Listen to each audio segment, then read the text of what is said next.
திராவிட கட்சிகளை மீறி வர்றது ரொம்ப கஷ்டம். முடிவு எடுத்தாச்சு, அரசியலில் குதிச்சிட்டாரு, அதுக்கு அவர் பாராட்டு. ஆனால் எதிர்காலம் என்ன? ஆனால் 2024 போட்டியிட மாட்டேன், 2026 தான் போட்டியிடுவேங்கிறதுக்கு என்ன சூழ்ச்சி? 3 வருஷம் இருக்குல்ல, அதுக்குள்ள நீ எந்த போகமோ எங்கிருந்து வரும்னு சொல்ல முடியாதுல்ல. எஸ்.ஏ. சந்திரசேகர் கூட ஒரு படத்துக்கு வந்தார். தமிழ்நாட்டை பொறுத்தவரை ஒரு திராவிட மாடல், திராவிட கட்சிகள் ஆண்டுகிட்டு இருக்கிற கட்சி ஆட்சி.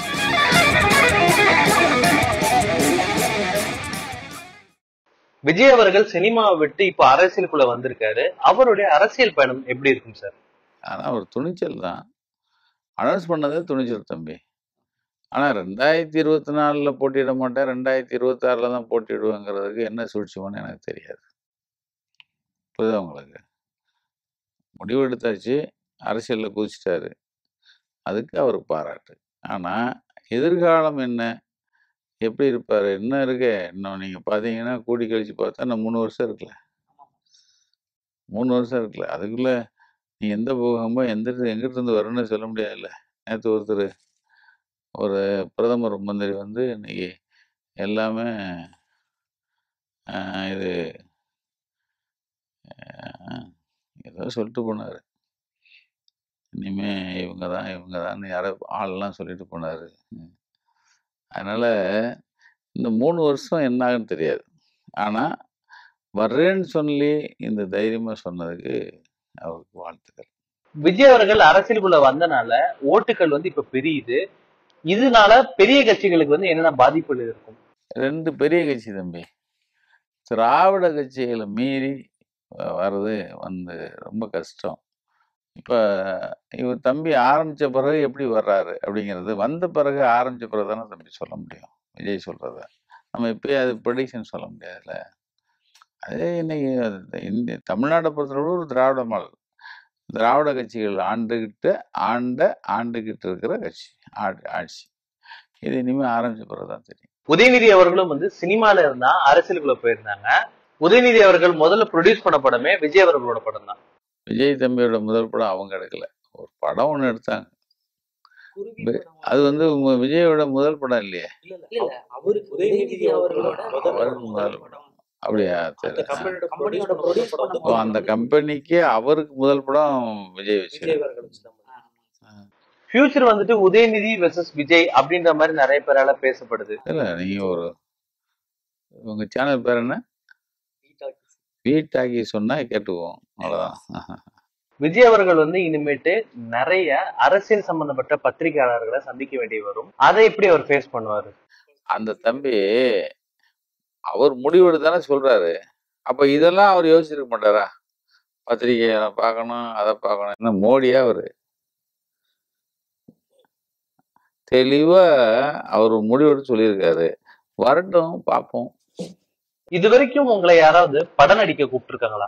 28 29 படத்துக்கு மேல ஆயிடுச்சு எண்ணிக்கை.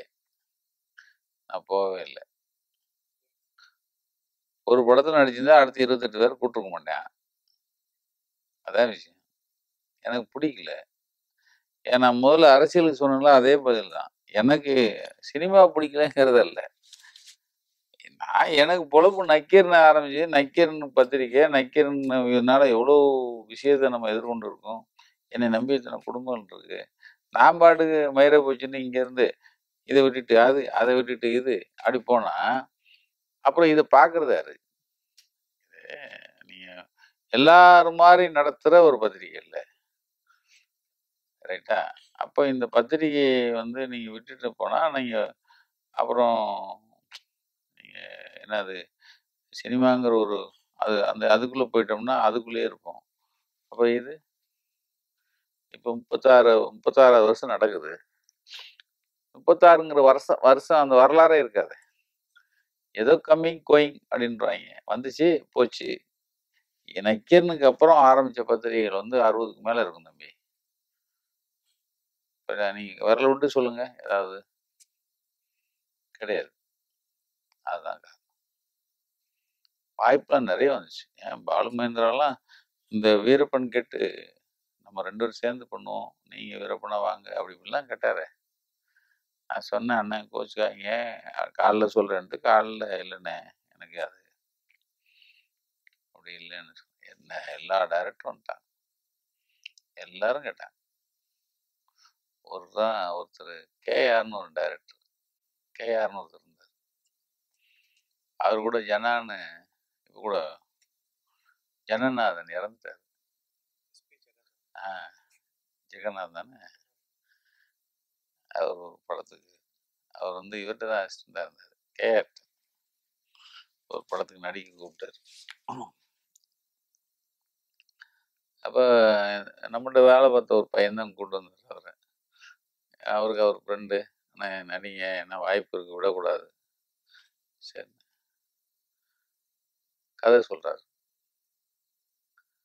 அதாவது நம்ம ஒரு செய்தி போடுறோம், செய்தி போட்ட உடனே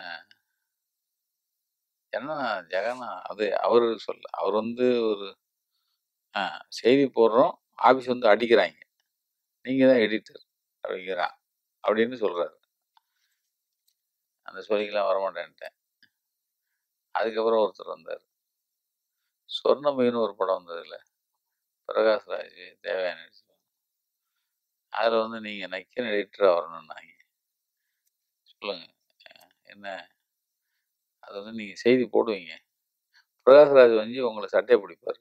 எப்படி நான் ஒரு செய்தி போடுவேன்னா பிரகாஷ்ராஜ் வந்து நீ சட்டையை பிடிப்பாரான், இதுக்கு நான் நடிக்கணும் அப்படின்னாங்க. இவர் கூட எஸ்.ஏ. சந்திரசேகர் கூட ஒரு படத்துக்கு வந்தார், நீங்கள் நக்கீரன் கோபாலா நடிங்க. ஐயா நான் நக்கீரன் கோபால் தானே, நான் ஏன் நடிக்கணும்? நான் அவர்கிட்ட சொன்னேன், எனக்கு கோபிச்சுக்காங்க, நடிக்க மாட்டேன்ட்டேன். சீமானு அந்த பையா படம் எடுத்தார் பாருங்க, லிங்கு, லிங்கு தான் என்ன இன்னும் அந்த விரதத்தில் தான் இருக்கீங்களானே அப்படிம்பாரு. ஐயா அந்த விரதம் இல்லை, முடிவு, அந்த முடிவில் தான் இருக்கேன் அப்படிம்பேன். இல்லை கொஞ்சம் மறுபரிசீலனை பண்ணுங்க பாரு. அகத்தியன் அப்போ வந்தார், எல்லாரும் வந்து வந்து வந்து நான் பிகு பண்ணுறேன்னு நினச்சிக்காங்க, எனக்கு நக்கீரன் அது போதும் அப்படின்னு அதான் நடிப்போம்.